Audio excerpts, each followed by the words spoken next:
اومدیم به ویدیوی دیگه، ارتقاء خونه اونجایی که قول دادم. الان چون که دیدم اینجا ریخته اضافه تر کردم و توش هم بیشتر شده. اینم سطل آبشه که تازه پیدا کردم. این هم از این تو نمای توش فعلا آب ته ته وای میسی. اینا فعلا یه جای خواب خودشه و حالا بریم پایین.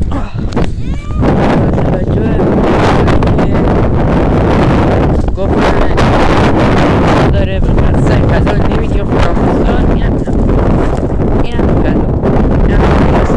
مدفوعه ولی خب مدفوعه بلن موش بلن پوست هم اون برتر اینجا آدمه وسیله براش گذاشت. الان به شما هم پوستر هم میشه. اینم پوست داخل پوست یه آدم گوشت بود که دادیم به این خورد. پس در نتیجه بهتر که رسمی از این حرفان نزدیم. اونجا بهش غذا و همه اینا رو میدیم.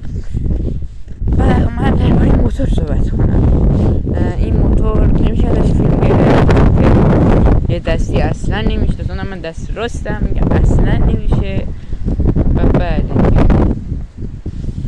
این موتور رو نمیشه فیلم گرفت تا اینکه به درآمد برسیم که یه دونه از این دست دوربینا براش بخرم اونجا وصل کنم میشه فیلم گرفت. پس خداحافظ.